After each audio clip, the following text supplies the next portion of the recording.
सीधे सीधे आपने अभी शुरू करी है अपनी यहाँ पर पार्टी एंड सीधा you are challenging the prime minister. How should one see that? And these are charges you are making. अरे बिल्कुल, फिर से मैं तो हर गांव में जाकर पिछले 2 साल से कह रहा हूं, आप लोग सुन ही नहीं रहे कि 2014 के बाद अगर किसी राज्य ने, गुजरात के बाद किसी राज्य ने सबसे ज्यादा आंख बंद करके मोदी जी पर भरोसा करके वोट दिया है, वो राज्य है बिहार. 2014 में भाजपा की कोई ताकत नहीं थी. नीतीश जी से गठबंधन से अलग होने के बाद भी भाजपा को 30 से ज्यादा सीट आया. 2019 में 40 में 39 सांसद हम लोगों ने जिताया. इस बार भी जब भाजपा को कई जगह नॉर्थ के राज्यों में झटका लगा है, बिहार ने फिर उन पर भरोसा जताया है. लेकिन तो मोदी जी धोखा कर रहे हैं. सुन तो लीजिए आप बात को. मैं खुले मन से रोज गांव में कहता हूं, आपके मन से भी कह दे रहा हूं, जिस बिहार की जनता को जातिवादी जनता, जातियों में बटा हुआ समाज कह के हम लोग रोज आप लोग उपहास उड़ाते हैं, उसने जाति धर्म भूलकर मोदी की मदद की, मोदी को जिताया. और वही मोदी जी आज 12 साल हो गए. आप मुझे बता दीजिए, पत्रकार होने के नाते, बिहार के होने के नाते, एक दिन काम उन्होंने किया नहीं किया छोड़ दीजिए, पैसा दिया नहीं दिया इसको भी छोड़ दीजिए, बिहार के विकास के लिए अगर मोदी जी ने 12 साल में एक दिन एक बैठक किया है, आप मुझे वो खबर दिखा दीजिए. मैं कल से मोदी जी का झंडा लेने को तैयार हूं. मतलब जिस व्यक्ति को बिहार में ध्यान नहीं रहा, यहाँ एक सुन तो लीजिए.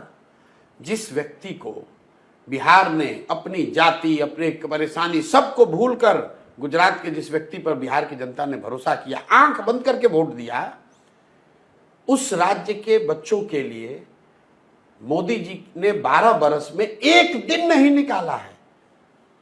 तो क्या ये धोखा नहीं है? क्या बिहार के बच्चों को ये हक नहीं, बिहार के लोगों को ये पूछने का कि भाई आप गुजरात में बैठक कर रहे हो, गुजरात का विकास आपकी चिंता आपको है, क्या आपको नहीं पता है कि बिहार देश का सबसे गरीब और पिछड़ा राज्य है? क्या आपने इसकी चिंता की कि बिहार में कम से कम 10 चीनी मिल चालू हो जाए? क्या आपने इसकी चिंता की कि बिहार से पलायन रुक जाए? कोई अगर 12 साल में इस पर प्रयास हुआ तो हमको बता दीजिए. प्रयास छोड़िए, सफलता मिलना नहीं मिलना छोड़ दीजिए. आप मुझे बताइए कि भाई आज नीति आयोग ने, प्रधानमंत्री ने नीति आयोग में बैठक बुलाई है, विशेषज्ञों की बैठक बुलाई है कि भाई बिहार जो सबसे गरीब, बड़े बड़े प्रोजेक्ट्स, जो ये ना प्रोजेक्ट की बात, तो प्रोजेक्ट्स बिल्कुल नहीं. कौन सा रोड बन रहे हैं, वो कौन सा प्रोजेक्ट? रोड कहाँ नहीं बन रहा है?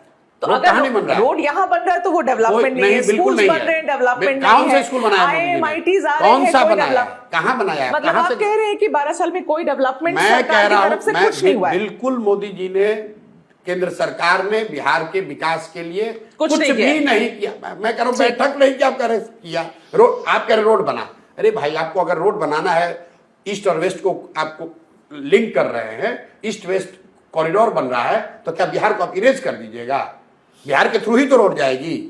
अगर आप गोल्डन क्वाड्रेंटल बनाएंगे तो बिहार उसमें आएगा ना भाई. उसमें कोई बिहार पे एहसान थोड़ी ना कर रहे हैं. मतलब बिहार स्पेसिफिक कुछ भी नहीं हुआ. अरे मैं आपसे पूछ तो रहा हूं भाई, आप क्या एहसान कर रहे हैं? अगर आप गुजरात से सिलीगुड़ी रोड बनाइएगा तो बिहार को हवा में नहीं ना उड़ के चले जाइएगा. ये तो बिहार पे एहसान कर रहे हैं आप. तो हम लोग यहाँ, हमारे यहाँ से अगर रोड जा रही है तो केंद्र सरकार एहसान कर रही है हम लोग पर. देखिए, हमारे पास लिस्ट तो नहीं है कि उन्होंने क्या क्या किया है, लेकिन पिछले इतने साल में हर स्टेट पर ध्यान दिया गया है. सुन तो लो आप मेरी बात. लिस्ट नहीं है आपके पास. मैंने आपको तो लिस्ट उसकी बात ही नहीं कि मैंने आपको सीधा अच्छा आसान सवाल दिया था.